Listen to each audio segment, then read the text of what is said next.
Good evening, everyone, and welcome to tonight's session. My name is Mularo Nematayeni. I am a certified financial planner by profession. I teach financial literacy and I run Empowered Women Book Club. And Empowered Women Book Club is a community of women that we started in 2019. And we read a book a month, review on the last Sunday of the month, and we have been reading different types of books. We choose these books around September, October each year for the following year. So we've got a long list of all the books that we are reading this year up until December. And tonight we are honored to have our author of this month's book, which is Faces and Phases of Resilience by Professor Tinyiko Maluleke. Like how we do, ladies, and I see a few gentlemen that have joined us tonight. We are going to briefly introduce ourselves. You're most welcome to tell us what is happening in your life, anything you would like to share with the ladies. And it's just a matter of saying, this is who I am, this is what I do, this is what's happening in my life.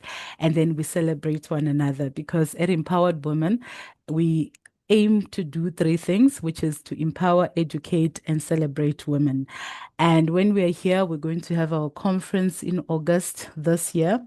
This year, Gauteng is hosting, so we are all going to Gauteng and we are looking forward to the journey ahead.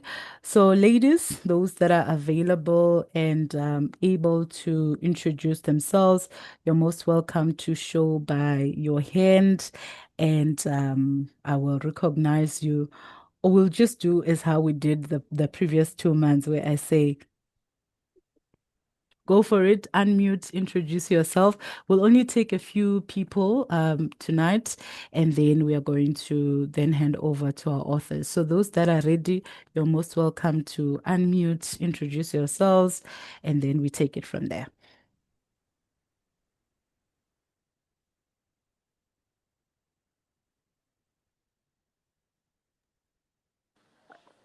Good evening, everybody.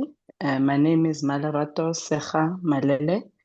I'm a former journalist, but I'm a founder and MD of Conversation Pieces, which is a thoughtful gifting company, and Conversations That Matter, which is a movement and a platform to begin to talk to issues that are taboo in society, issues that we normally do not talk about. So yes, you'll be getting invitations from me soon. So that's me in a nutshell. Thank you. Good evening, everyone. My name is Ntsadi Libilo, based in Mokopane in the province of Limpopo. I'm a businesswoman in the real estate space. I'm a new reader.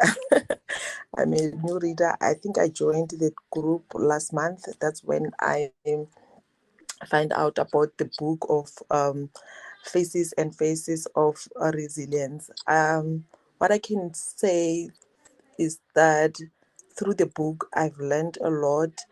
I read about 4 chapters. I didn't finish the book. Like as I mentioned earlier on, that I'm a new reader and I'm pushing myself to read and to learn every day.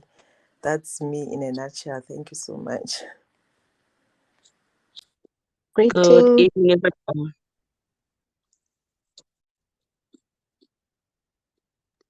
Good evening, everybody. I'm Busisiwe Ngwenya. I'm an author and what's my life. Yesterday we had an AGM, yearly TASA, and we are busy setting up Ekurhuleni Authors branches in Tembisa and Kempton Park. I'm responsible for that. Thank you so much. Good evening. I'm Tiani Vumo. I'm environmental and sustainability in the environmental space. I'm new in the group, so thank you. Yes, welcome.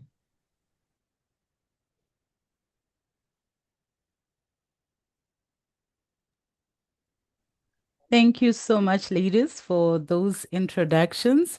I did indicate that those that are not able to use the mic. They can introduce themselves during the chat on the chat functionality.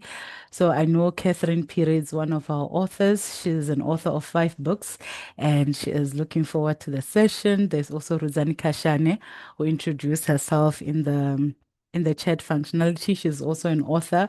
So we are reading their books this year, later on this year.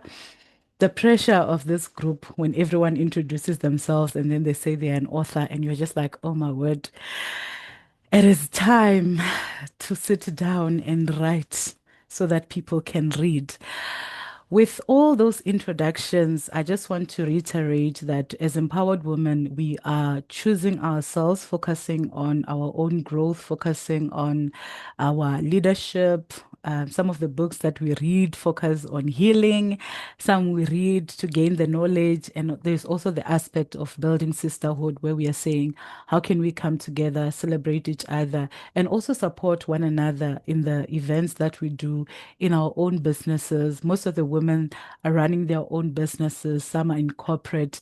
We've got people that are professors, doctors, people that are home executive, housewives. We've got students, and we've got people that are public servants, officials. So this is a space where we're saying, let's come together and have those bold conversations, and let's read for empowerment, and also build this community of learning and unlearning.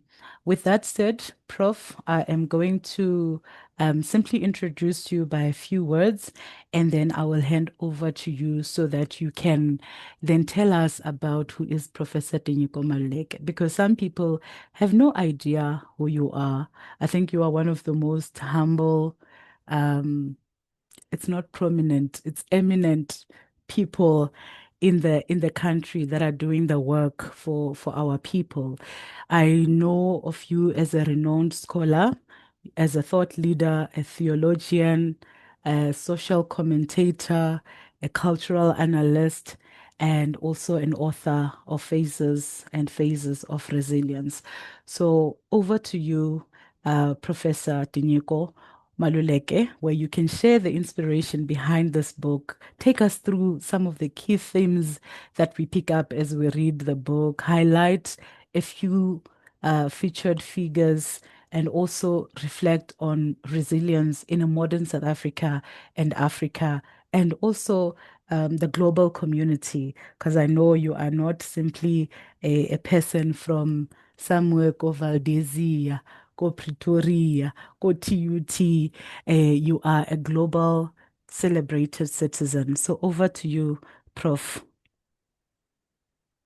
Thank you very much, Murado, and thanks for making me and the few gentlemen in attendance honorary women today, because this is a women's group and we are humbled to be invited by a group of progressive women who read and who write, which is for us already, for me already, an accolade that I'm taking away from this group. It is very exciting for me to find a group of people who gather around a book every month. And you say sometimes even 2 books per month. My good friend, former Vice Chancellor of UJ, Chilizima Ruara, about whom I write somewhere in the book, used to say constantly to his students and his colleagues that those who don't read should not lead. And I couldn't agree more with his sentiments. So it's just the fact that you are a book reading group is for me extremely exciting. At a time when I know that reading may be diminishing a little bit as an art, and writing may also follow soon, because we do SMS nowadays, we do podcasts, we sit and watch 3 1-minute videos and so on. So I feel like I am among kindred spirits when I'm here with you. Let me talk a little bit more about this book. It's not a book that was written quickly, even though it may look like that. It is a book that I've been writing for many years. And writing is really rewriting. So many of the chapters have been written many times before they reached the stage at which they are in the book. I am that kind of writer who may spend the whole evening on a paragraph and come back to it tomorrow and day after tomorrow and next week and 6 months later.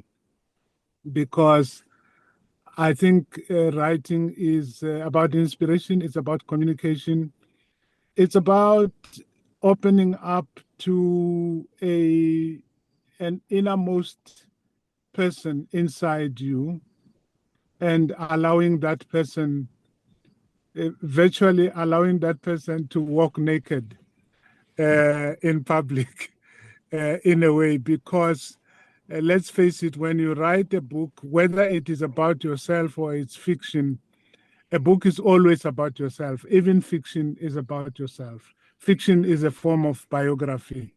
It has been observed.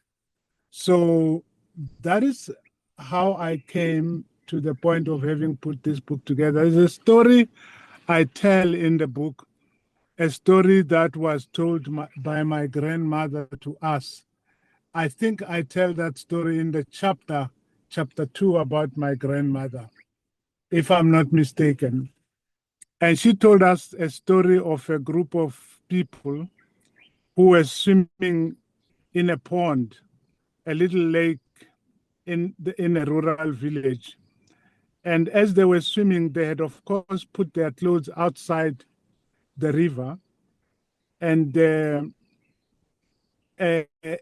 guy who was mad, known as the madman in the village, came and collected their clothes and ran away with them.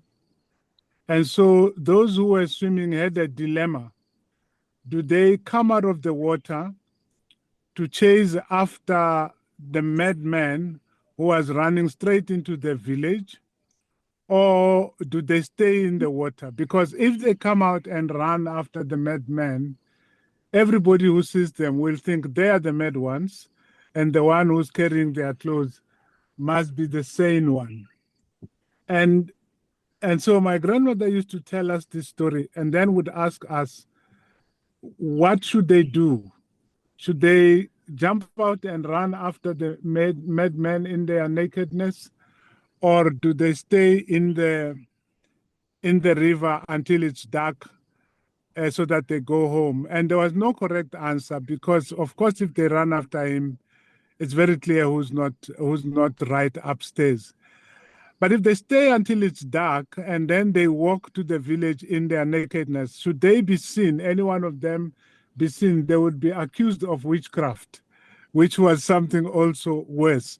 And so she would challenge us to think. Now, I think anyone who writes a book is that guy who jumps out of the pool naked and runs after the madman to try and collect their clothes. That is how brave it is to write about yourself, or to write a book or anything for that matter. So I've been writing for a long time, but perhaps not produced too many books, but I've produced hundreds of shorter pieces and articles, some of which found their way, only a portion of them found their way into this book. This book is about me in many ways. It's not always directly about me, but it is always about me. The first 8 chapters, rather 7 chapters, are directly about me. In the first 7 chapters, I tell the story of a small boy who attends what he thinks is a party at home in Valdesia. You've already referred to Valdesia. This small boy is bouncing from one knee to the next and walking about in the crowd, thinking that there must be a big party, only to discover later that it was actually a funeral of his own mother. And that young man is, of course, myself. And that's how the book begins. It begins with the story of that moment when I discovered that I had, well, I didn't quite discover I had lost my mother. I discovered later that that funeral, which refuses to go away from my mind, to this day, I can virtually see it and feel it and smell the food that was being cooked.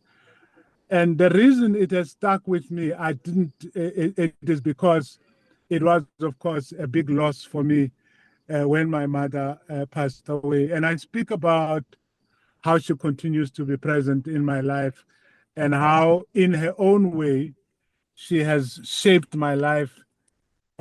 Sometimes your mother shapes your life because she is in it full time, but she shapes it even if she's not in it full time, like my mother was. I also tell the story of my grandmother in the second chapter, who took over from my mother to bring me and my siblings up. We were 4. I am the third of 4 children, and my grandmother took over, as well as an army of aunts who joined in to make sure that we were not left alone just because we lost our mother. That is how African society is. So I talk about my grandmother. I tell stories about how she took me to school on my very first day at school. I tell the story of how I bent her thatch and how I was given a big hiding by a local Zionist priest who entered the matters between me and my grandmother out of nowhere, as rural people usually did. They thought all of them were your parents and had a right to discipline you. I read about my father. So, although Valdezia is where I grew up in part, I was born in Meadowlands in Soweto at Zone 8, where my father had a matchbox house. And I tell the story of my father in chapter 3 and chapter 5, and how my father and his friends were a group of resilient men who brought me and my siblings and my friends up.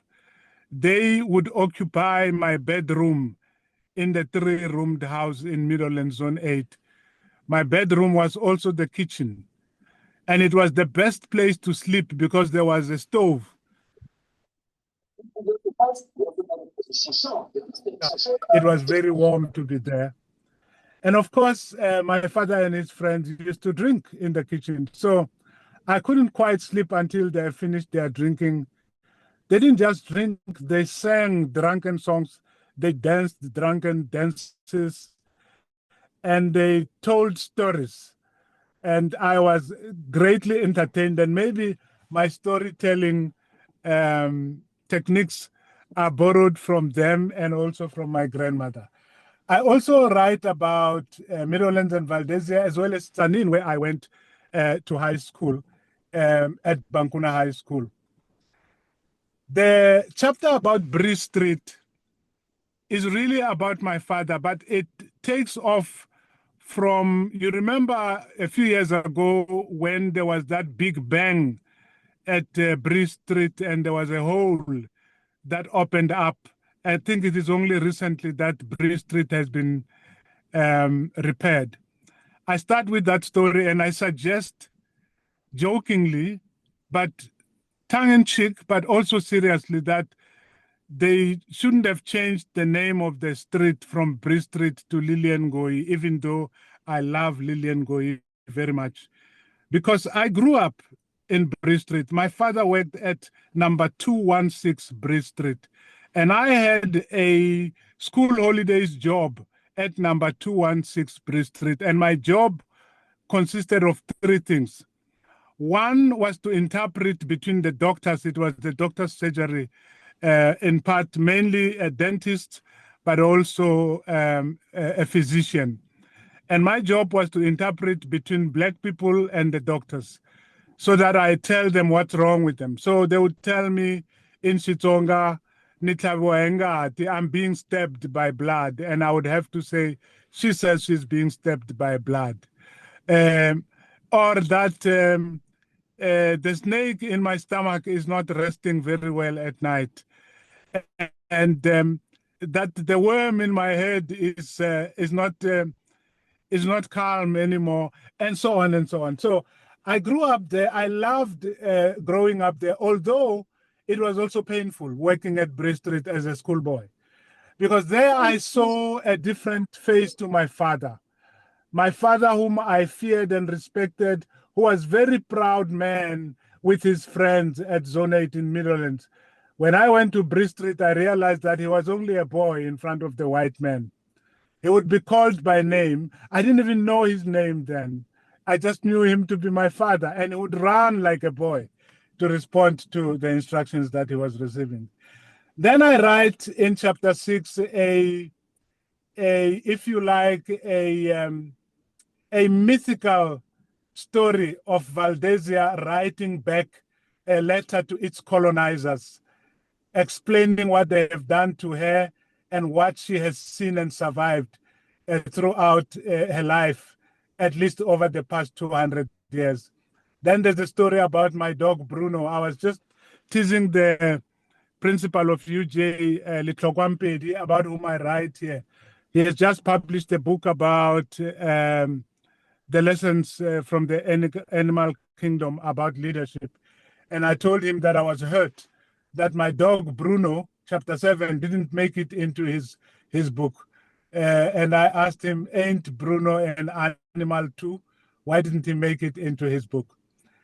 And there's a lot of humor in the book, but the one chapter which is only about humor is the satirical chapter about former Chief Justice Mogoeng, chapter 8. He once said, if God wants him to be president of the country, he will be president of the country. He also said that God wanted him to become Chief Justice of the country. So I decided that, okay, if God has told him these things, let God write him a letter. And God writes him a letter in chapter 8. It's a very hilarious letter that he writes. But let's face it, Mogoeng is a significant South African leader, post-apartheid South African leader. And in that way, he is a resilient person. Now, what is resilience? Because I will not go through all the chapters. For me, resilience is not about surviving or tolerating adversity. Resilience is navigating it. Resilience is about being able to bounce back, being able to wake up even if you don't feel like waking up. Resilience is that ability to withstand adversity and even to find purpose in adversity. And so, what are the sources of resilience, which I believe for me is perhaps the most important South African trait? Now, some people say, we are tired of resilience. You mean we are patient, sinobuntu, we tolerate? No, that's not what I mean. Because even Ubuntu is grossly misunderstood and misused. For me, resilience is a story of the South African woman, the story of the South African man, the story of South Africans in general. And so I look at several people whose stories have inspired me, starting with my own grandmother, my own mother, my own father, but also fellow South Africans whose stories are mirrors to me, mirrors of myself, maybe not the exact same story that I have, but stories that inspire resilience, stories of resilience.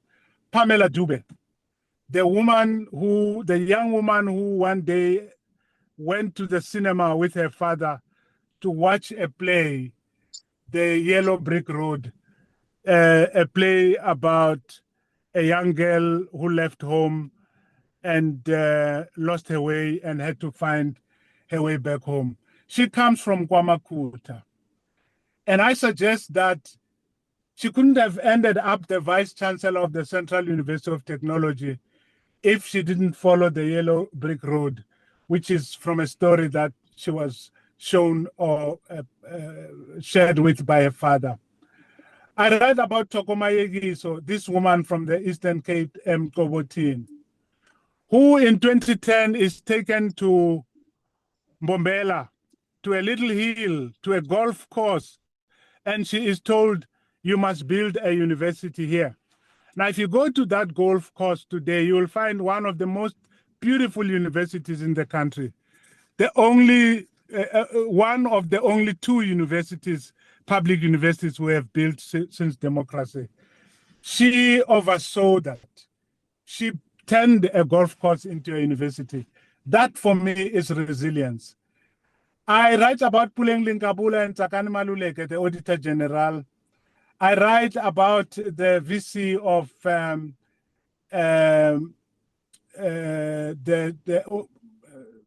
Mangosuthu University of Technology, Noctulas Bia.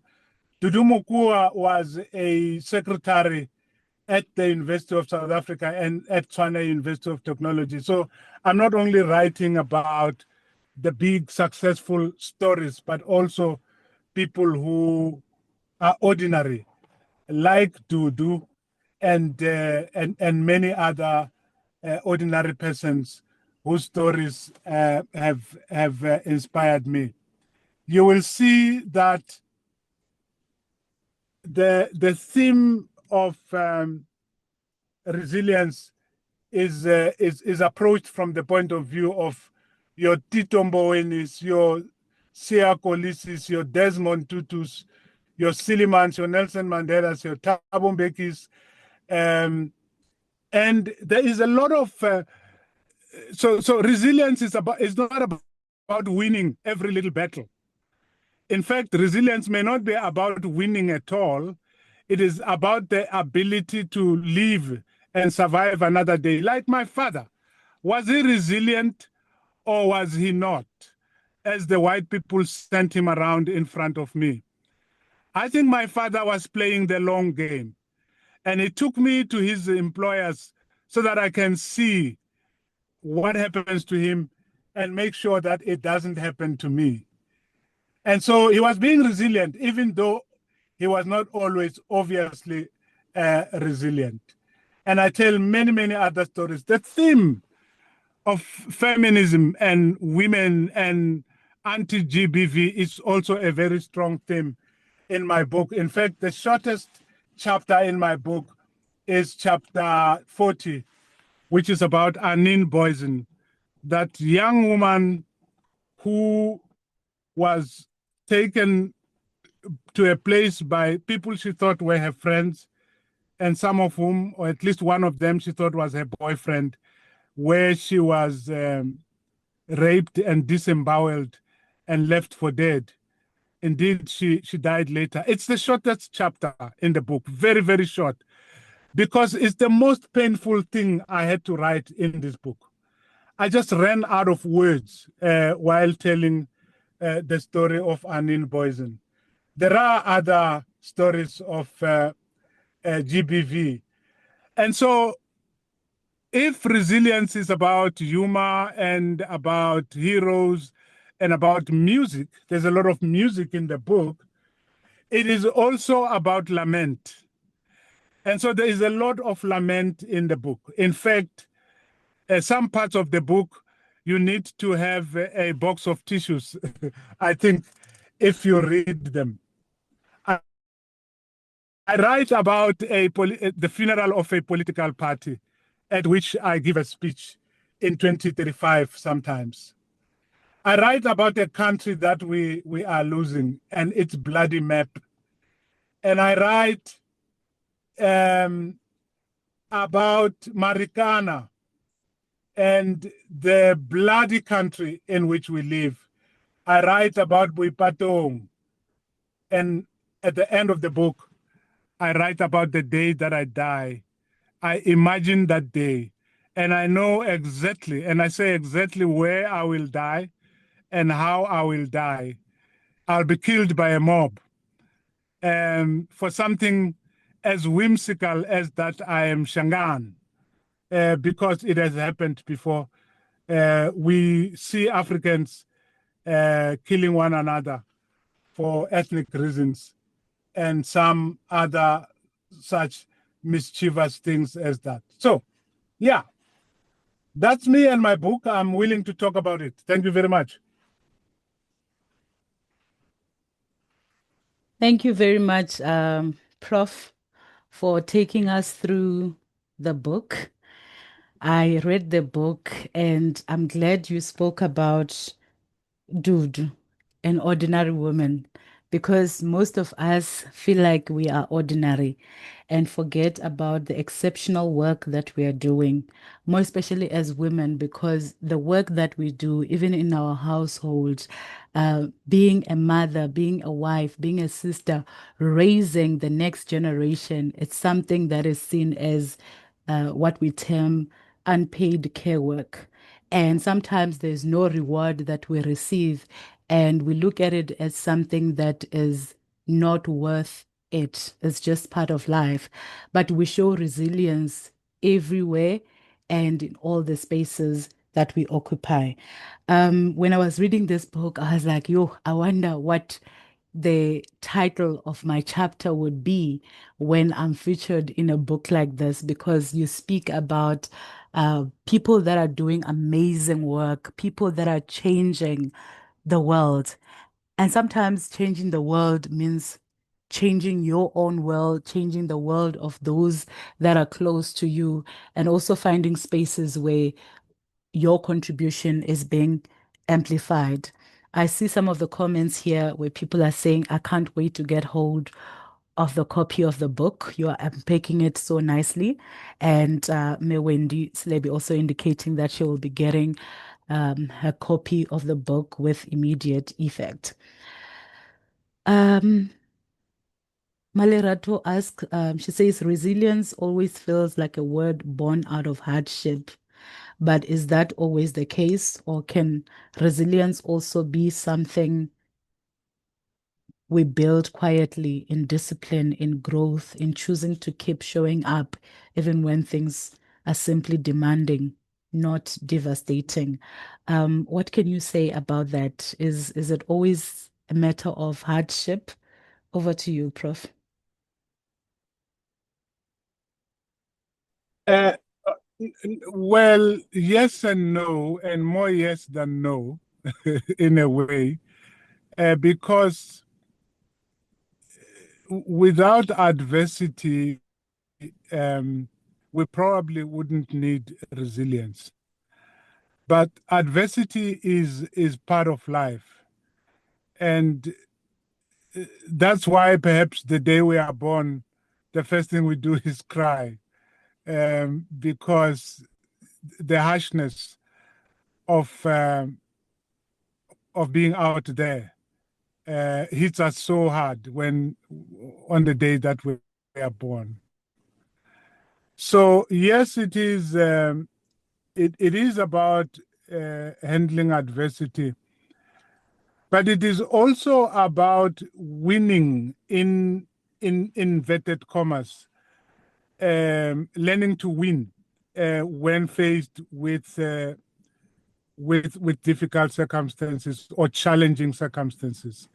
And I don't mean winning as in Sylvester Stallone or Rambo or James Bond, ending up triumphant at the end of the film. Because sometimes we need to play the long game. And sometimes resilience shows up like my grandmother. it does not show up like some of the heroes I write about. I mean, my grandmother with her little container of snuff, the stories she told, the determination she had to make sure that even though she was not able to go to school because she is a woman, she had seen what education could do, because her brothers were educated because they were men, they were sent to school. And she was determined that none of her children and grandchildren should go through that. So there is resilience before there is resilience. The resilience of my grandmother is the resilience on which I built my own. Without her resilience, I would not have been able even to get a chance to be resilient. So yes, it is about hardship, but it is also about the ability to deal with, and we could say that even the ability to deal with fortune and to deal with opportunity, because when one gets opportunity, if one does not have has not nurtured resilience and been nurtured in resilience, they also get overwhelmed and are able neither to resist hardship nor opportunity, or to handle it, or to navigate it well. So yes, I shouldn't talk for too long. I think, yeah, more yes than no. Thank you very much, Prof. Let me just see if there's anyone that would like to ask a question or comment via the mic. I see some comments came through. Let me just read those while we wait for someone to indicate if they'd like to come in. Nkuli is saying, I'm fascinated by the end of the book, dying for being an African at the hands of other African. And Busi was saying, I love the way he unpacked seeing his father being reduced to a mere boy, on how it impacted him and made wish to do better for himself. Anyone else that would like to come in to contribute? I see we've got people from our book club. We've got people that are joining us for the first time. We've got people from beyond the borders of the country, and also people that are authors and publishers as well. Anyone else that would like to come in?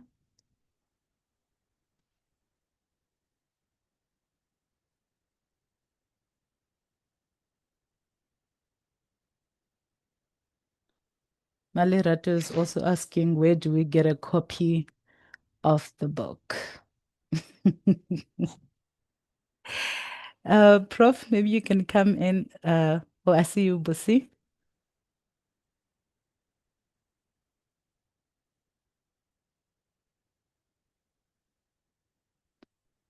Over to you, Busisiwe.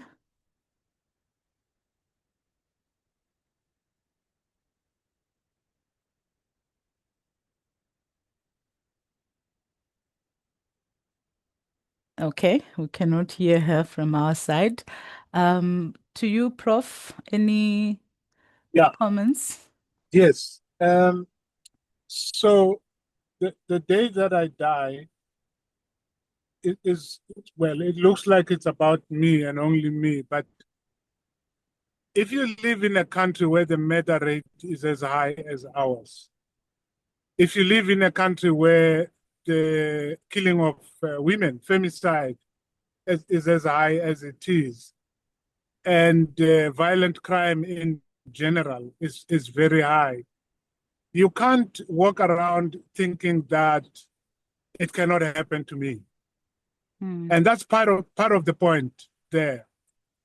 Any one of us, especially those of us who are female, but any one of us can meet up with a violent death in this country. It happens far too frequently for us to think that it's beyond us. And so I just situated myself in that space and wondered if, in fact, I didn't wonder. I know that I am eligible, if you know what I mean, for that kind of death and that kind of ending, just as you are, and each one of you. And for that reason, we need to be more vigilant. We need to fix what is wrong with this bloody country of ours. And I mean bloody not as a swear word here. I mean it literally, because it is bloody. We have had far too many massacres, and we have far too many murders, and we have too much violence. There was a time when it was called black on black violence. I don't know if even that word is an adequate description of what it is that we are going through as a people and as a continent. So that's really what I was trying to reflect on in that chapter, but telling the story personally and hoping that when I do it like that, it will hit home more than if I write a theoretical chapter about numbers and statistics and police reports and so on. I just brought it home. Thank you. Thank you very much. Mopo? And in fact, I did say that even in the chapter about my mother and her dying so young, she was not even 30 years old when she died. I did say that for women like my mother in those years, and perhaps even still now, they were spoiled for choice as to how to die. There were so many ways available for them to die. They could die from a difficult childbirth. They could die from a preventable disease simply because there was no medical assistance available. They could die in the forest while fetching wood, bitten by a snake. They could die waiting for water to fill up at the fountain. They could die of waiting for husbands who are in Johannesburg or in Kimberley or far away.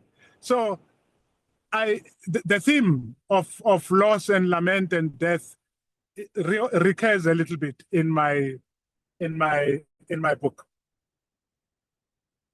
Thank you.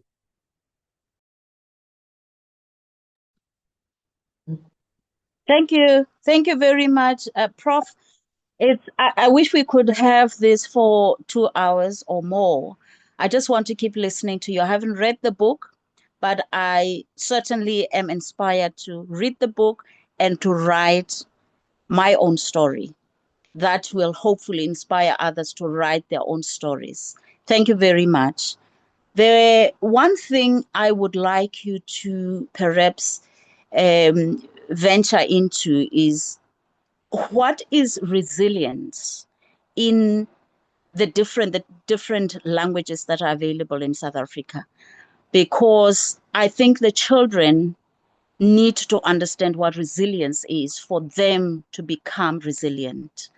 We are reading about resilience now, and we are starting to see what resilience is. But if I were to understand resilience from a young age in my own mother tongue, I think it would help me to be a lot more resilient than when I read it from a book written in English and having to try and understand what resilience means. It really is so amazing. It makes so much sense. It would teach the children in their own mother tongues to understand what resilience is, and not just understand it, but to be resilient. Now, I need to indicate just the part that I'm a bit disappointed. We hit the climax, you were telling us about resilience, and then suddenly I'm disappointed you're talking about how you're going to die. That says to me, Suddenly, this great man who knows, who is resilient, who has learned so much about resilience from a young age, suddenly is losing his resilience unless I'm not judging it correctly. You are saying, this is how I'm going to die, and I'm actually prophesying my death. To me, it's disappointing. You say, now here goes our hero. How does he die when he is so resilient? I would like you to make me understand that part. How does this hero, who has gone through so much and has become so resilient and is now teaching leaders to become resilient, now suddenly lose it and say, I'm giving up. I'm going to die, and this is how I'm going to die. Please take us through that, Prof. Go back and rewrite this book, or just continue and say, oh, okay, fine. I've come back. I've collected my resilience. I'm not going to die like this. Thank you very much.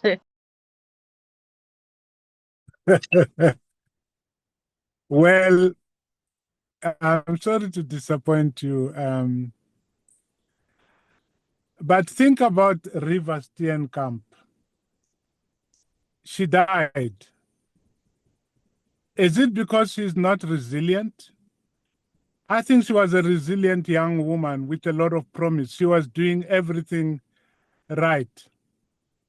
Think about Mkhwechana, the young lady from UCT who was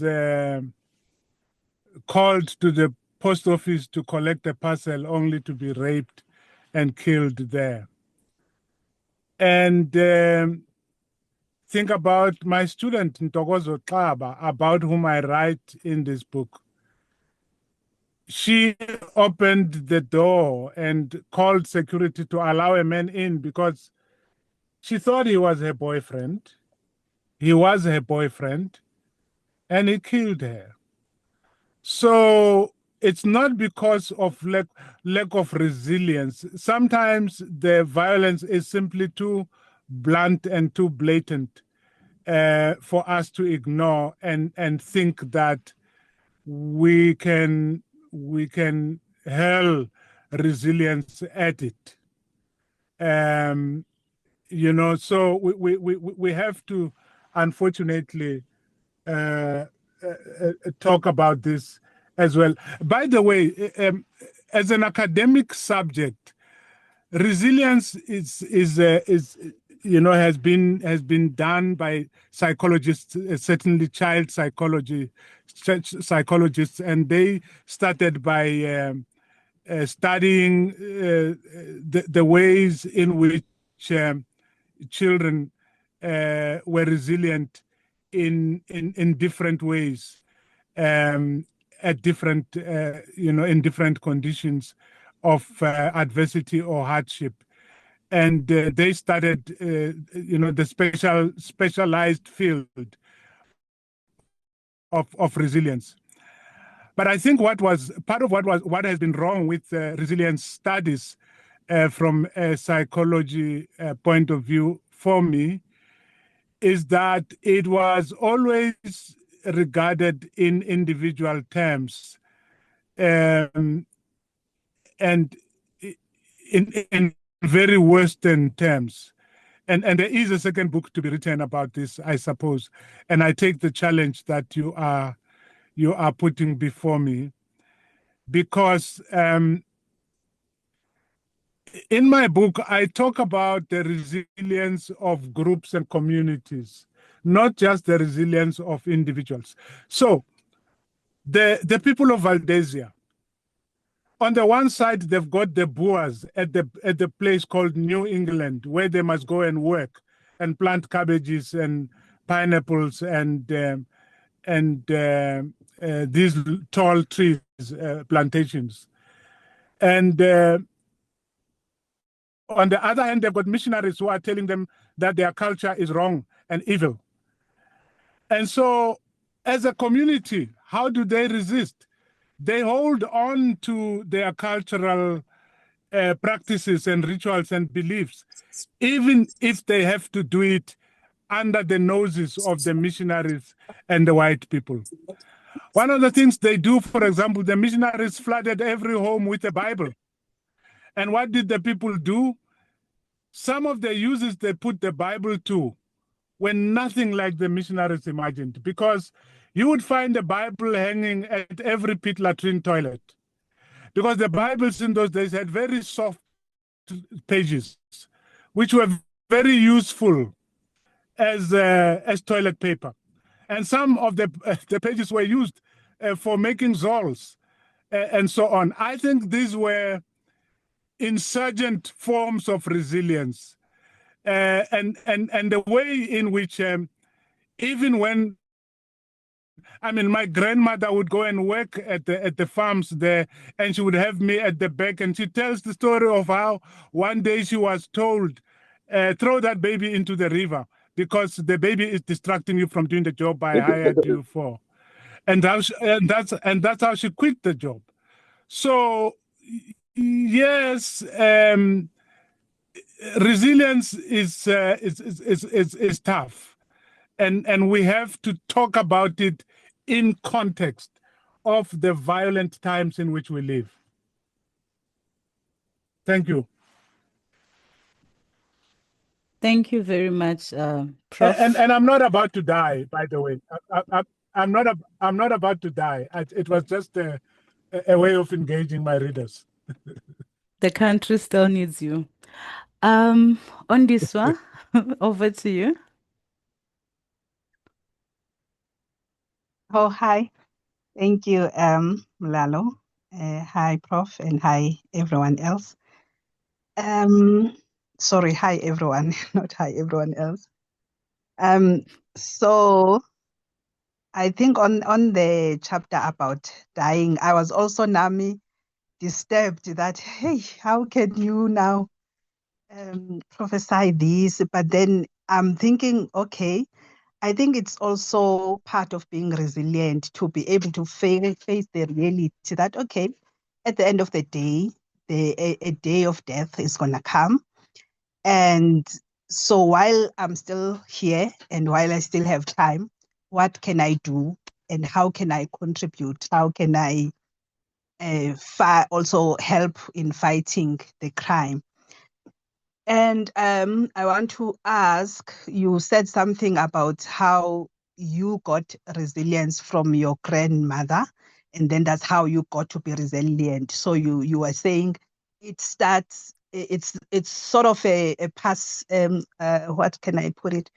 It's it was given to you by your grandmother, or so it's something that we sort of inherit, not in some, not in the natural manner of inheritance, but I think that's what you meant, that okay, you got it from your grandmother, and then if your grandmother was not resilient, you were not gonna get to be resilient.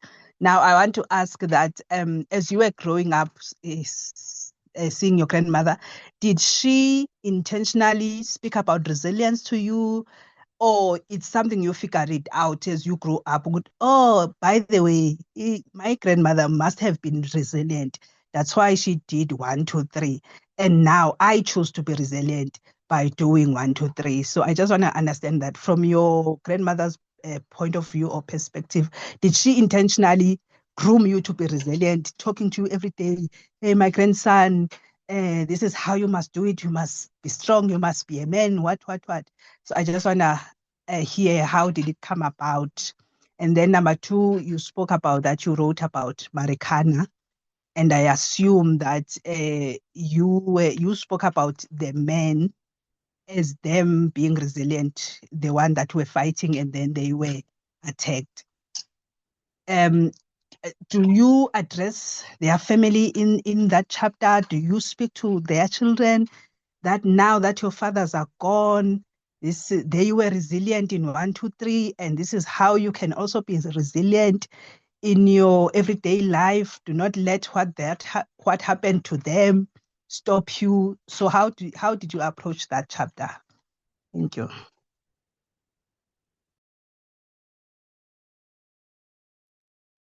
Can I come in?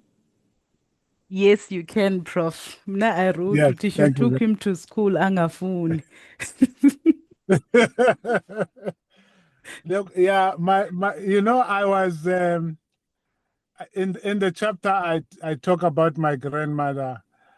I start by telling the story of how I was dreaming nicely early one morning. These morning dreams are the sweetest. You see strange things. I was listening to cows that were singing and goats that were singing along in my dream when my grandmother came and grabbed the blankets off of me and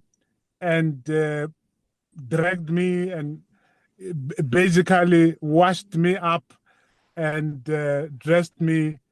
And by the time I really woke up, we were standing in a queue at the local school where she was registering me to start sub A or grade 1 at that time. So she didn't need to talk to me about resilience. I don't know if she would even know this word necessarily.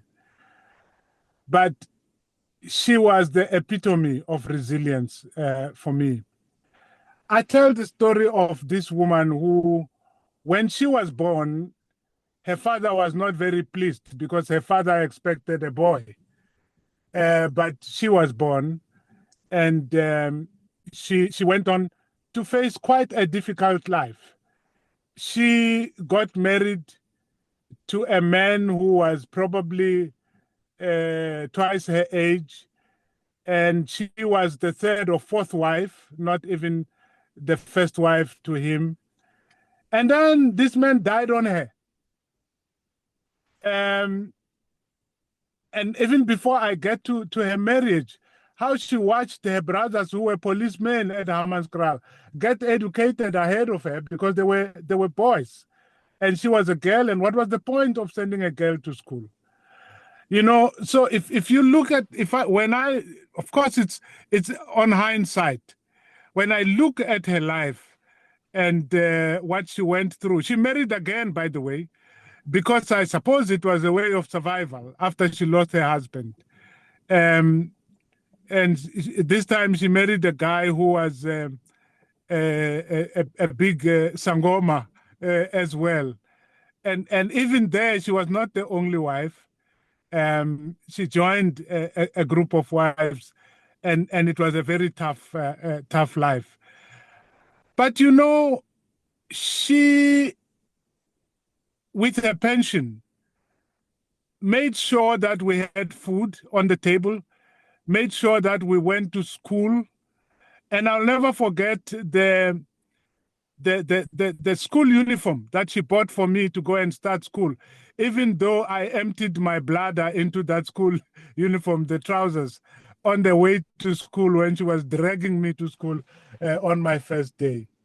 So what more is there a better definition of resilience than someone like her who, she had my mother, she had my aunt, she had a son who died, and then she went on to get another aunt of mine in her second marriage.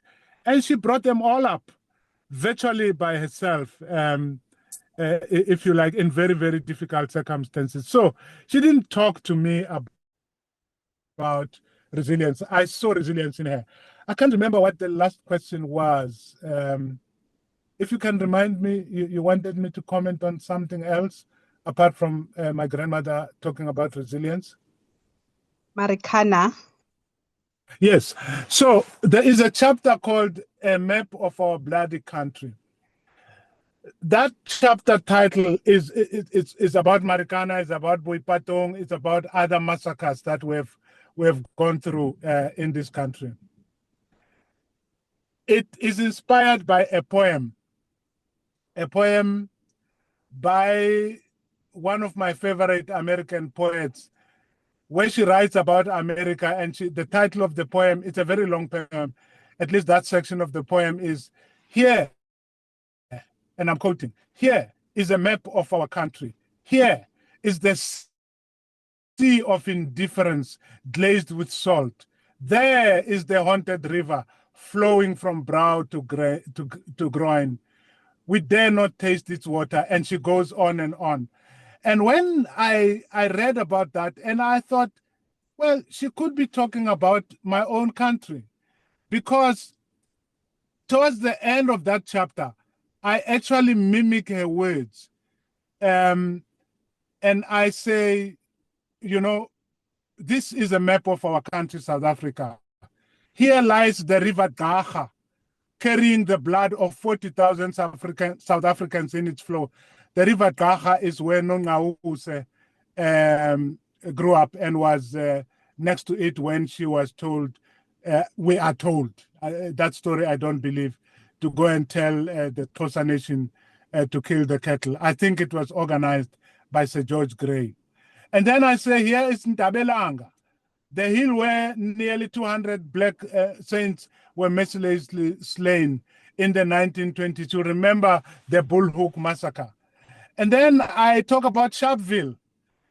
I go on to talk about Boipatong and to talk about Marikana. So it is this litany of massacres which form part and parcel of our history as a people that I reflect on in this chapter. I talk about Marikana and the manufacturing of 44 widows in less than 2 weeks, and these young men, all of them black, killed. I named them and I recall the circumstances in which they died. I went to Marikana to the prayer session on the Thursday before the big funeral in Marikana.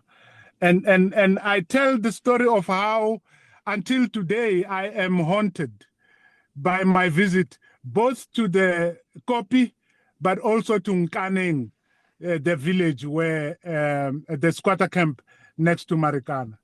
So it is a chapter of lament, and it is not really a chapter that says directly this is what must be done. But you know, lament, there is a Ugandan writer who wrote a book titled Born of Lament, and he describes lament as that thing that you do when you don't know what else to do. Those words that you say when you don't know what other words to say, to help navigate yourself through a moment that is simply too stunning and too painful. And that's what I do in that chapter. I lay out the pain of a country which seems to regularly have to shed blood in the manner of Marikana, Sharpeville, Bullhook, Boipatong, June 76, and so on. And that we need to recognize these moments as lamentable, but moments that can never be forgotten if we want to overcome them. So it's more or less what I do in that chapter. I think you will get my point when you read that chapter. Thank you.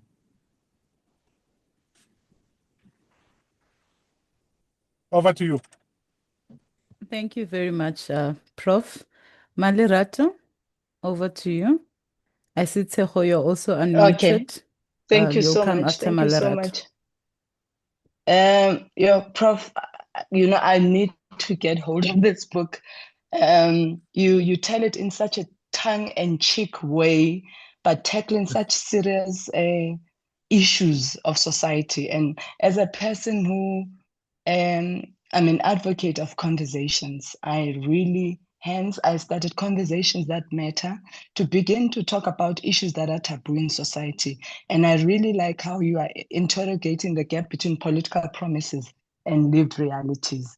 And I'm not sure which chapter is this, and because I haven't really read the book, but from what you've been sharing chapter by chapter, it could be that one, yeah, a map of our bloody country, where now I'm even thinking to myself that I hope it's going to go beyond a chapter, because the state of the nation is, and without being political, these are lived realities. We are living in times where from water to electricity to all the issues that you're mentioning, that we need to start really talking about these things and not powering and thinking, oh my God, if I'm saying this, I'll be seen to be this and this and that. And I really like on how you are taking it in such a tongue-in-cheek way. And hence I'm saying kudos to you, but we really need a book that will go beyond this chapter, especially the one that talks to the heart of the nation, the state of the nation. Thank you. Yeah. So you know, I tell the story of this funeral of a political party and how I just can't find the chapter now. I'm looking at the book, but I'll give you the chapter title. Maybe Muraro might know it, might find it quicker than me. So in 2035, I attend this funeral, and people are singing and they are dancing. Their big stomachs are moving around, and their double chins are quivering all over.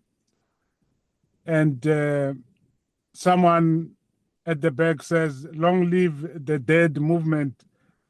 And the crowd says in a very subdued voice, "Long live."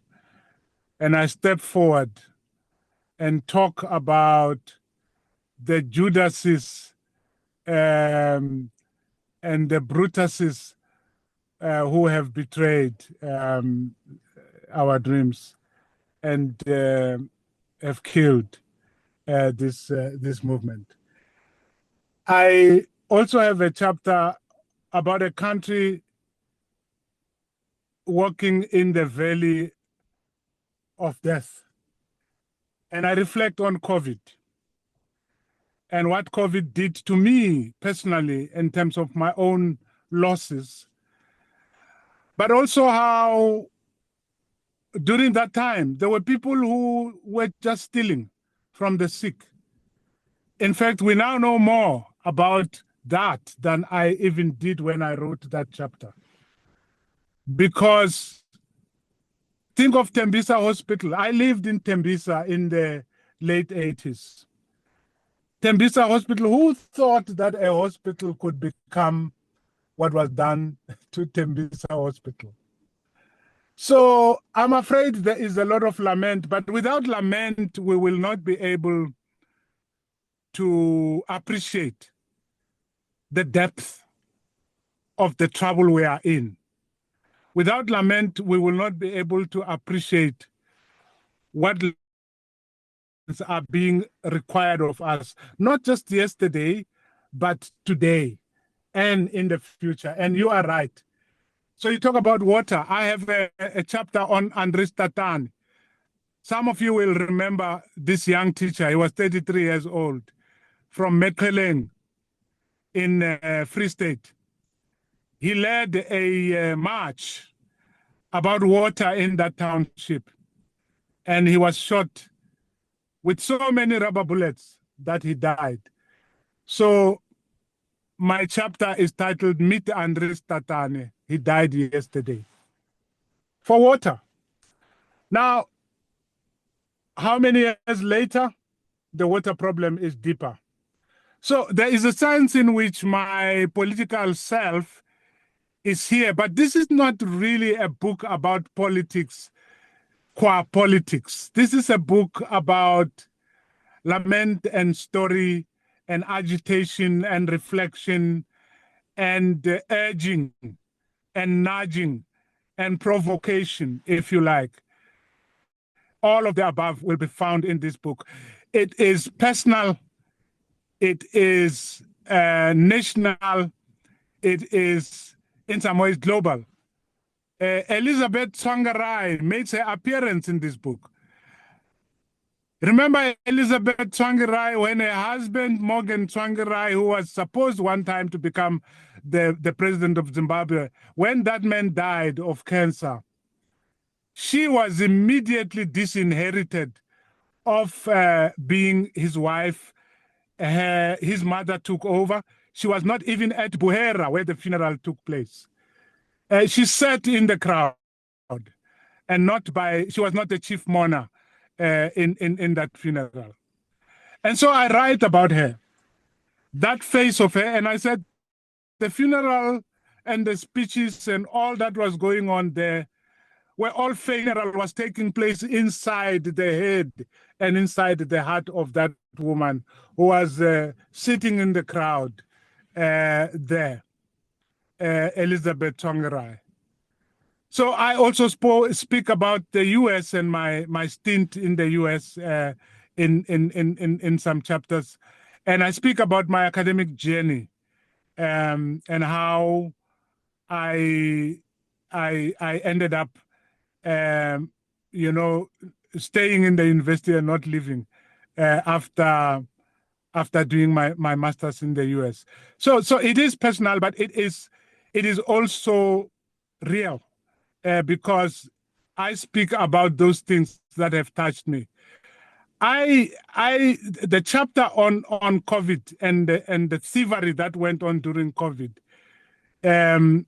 is quite emotional for me, and in some ways very angry. And maybe we need to move beyond anger to action as a people, and that's why there are many more books that I should be writing. And I'm glad to know some of you are going to join me in chasing that madman who has taken our clothes. And we must run after that madman, even if we are naked. And that's what it means to write books. Thank you very much. Thank you very much, Prof. And it is such an honor to host you tonight. You say staying at the university, and I wrote staying until you became a vice chancellor. We did not mention that when we were starting. Most people have no idea that we are hosting a vice chancellor of university in our country. And let me just read some of the comments here. And then I will come back to you to give you a few minutes just to state your closing remarks. And then I will make an announcement about the book that we are reading in March and when we will review that book. There's a comment there by Mopo when I noted that you talk about rivers in the book, and then she asked, "Is there perhaps a specific significance of rivers in resilience?" And Mewendi then wrote, "Okay, Nkule says absolutely beautiful, Mlalo, and honest to the core too." And Mewendi writes, "Women have gone through the most, but we are resilient. It's an inborn trait that only we possess. Adversity seems to ignite a woman who is resolute and willing to survive no matter what." And Mopo indicated, "I love the humor, but the naked truth makes me want to run after the madman." Professor Tinyiko Maluleke, over to you for your closing remarks. And how was it spending an hour of your most precious time with the Women of Empowered Women Book Club? It was wonderful. It is such a privilege and such an honor for me to have spent this hour with yourselves. Let me by talking about rivers. So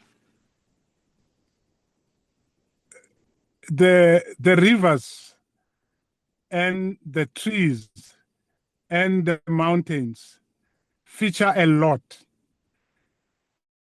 in this book. The river Gaha, the Livubu River, just below Valdezia, across which there was the Boer farms at which my grandmother worked. The Lipelle River, over which Musa Mushabela, the Vice Chancellor of UCT, had to run in the middle of the night to go and fetch his uncle because his grandmother was losing her breath every time she got into a fit. his bedridden grandmother who brought him up. I refer to the Lutaba River, where Childzima Rwara used to go with his grandmother when she was going to choose clay, because she was a maker of pots. I talk about the Soutpansberg Mountain and watching the morning break over that mountain, which was dominating behind Valdesia, where I grew up. And so for me, resilience is not just a human quality. Resilience is a quality of nature and the environment. There is a tree in Valdesia, the Malumbe River, under which my mother collapsed before she died. That tree has got a lot of stories to tell. There's no secret about that village that that tree does not know. The Malumbe tree, it was named by the locals as the Malumbe. It was also the place where the Mahutas gathered in the village. It was also the place where the boys coming back from initiation school would be welcomed. So the story of resilience, the resilience of a people, is also always the story about the resilience of the environment, which in turn inspired the resilience of the people. If you remove these rivers and these mountains and these valleys and these hills around which our villages are wrapped around, if you remove them, you can't tell the story of resilience, not the South African story in any way. So it's important that we see resilience in its full context. Of course, nature is not always kind. We saw it now with the floods. But the resilience that has come out of people resisting the floods, going after their clothes which were hanging over the trees, women whose children were blown off their backs by the water, and so on. So the story of resilience is always about the interaction between human beings and nature, human beings and the environment. Even the animals, and my colleague, Professor Litokwampedi, will argue that we learn most about resilience when we go back home. And where is that home? The animal kingdom. We are animals after all. And before 1920, there was no Kruger National Park. We lived together with our cousins, the animals. And there is so much to learn about resilience, adaptation, habituation from them. So it's not just a human quality. I think it's important to say that you'll find that I'm very particular about mountains and rivers in this book. I'm also very particular about music. There is a mountain, an artificial mountain, which overlooks Zone 8 in Midlands. It is made out of mine dumps. It looked yellow when we were growing up, and we used to run up and come down that mountain, sitting on our beds, as it were. We called it Khuchichiriza. And many a trousers was damaged there. Apparently, that stuff is hazardous, and many of us ended up with lung diseases of all sorts and asthma. And that mountain is dominant in my imagination of my childhood in Valdesia. So yeah, in short, Muraro, I don't know how to thank you. And you call yourselves the ImPower'd group. What do you call yourself? Empowered Women Book Club. Empowered Women. Empowered Women. I have no words. In my language, I would say I have no mouth with which to thank you. Thank you very much for the honor of discussing my book, and strength to your pens. Let us write. Let us not give up on writing just because there's TikTok and social media and new media of all sorts the ultimate way to communicate is through a book, because a book gives us the space to be ourselves. There is never a time when I'm not reading a new book. Even now, as I speak to you, I'm reading a book. I apologize that I wasn't able to Zoom properly. We were burying today Hosingwa Mitwa II in Tanin, and I'm in Tanin as I speak to you in the car. In fact, yesterday in the Daily Maverick, I published the story of her. My piece is titled "The Epitome of Greatness," and I talk about this woman who waited 40 years to become a host because she couldn't become a host because they said you can't be because you are a woman. But 40 years later, she ascended the throne of her father and making history because she was the first woman, at least among the people of this area, of people of the Tsonga people, in fact, because Queen Mujaji has always been around, but there hasn't been a female queen among us. So I wrote about her, and she probably will feature in my next book, and that's why I'm not able to talk to you properly. I'm on the road. Thank you so much. Thank you very much, Prof. Those that want to see your face, they will see it on the cover of the book because you took one of the bold moves to put your face on the cover of the book. And I know there's a story behind the cover as well, and also what is behind the face, but they will find out as they read the book. So everyone, the book is available in the major bookstores. It's also available on Takealot and also on Amazon. We have shared those links on our book club group. And I know there's some people that have joined us that are not yet part of that community. So feel free to reach out and then we will add you to be part of that community. With that said, thank you so much, Prof, for joining us. We are really honored. Thank you very much. Thank you so much. Our book Thank that you. we are Thank you very reading. much. Thank you. The book that we are reading in March is called The Fear Fighter Manual, Professional Troublemaker by Lavi Ajay Jones. So this is a book written by a Nigerian woman, and we are reviewing it the last Sunday of the month, which will be on the 29th of March. And this is a book that I read in 2022. And this book is it's bold, it's funny, it's a fearless guide that will assist you to stand up, to speak up, and also show up fully, even when fear tries to keep you small. So I would encourage each and every woman to definitely get a copy of this book because it will challenge you to stop shrinking. Stop apologizing and start owning your voice. It reminds us that bravery is not an absence of fear, it is action in spite of it. So, this is a manual that you need if you want to live boldly, to speak the truth, to take risk. She also writes about having a Nigerian friend, and I'm like, yo, kuzoba busy. But I love the book. Some of you have seen in 2022 when I wrote on my socials because she asks you or guides you when the book starts about writing your own.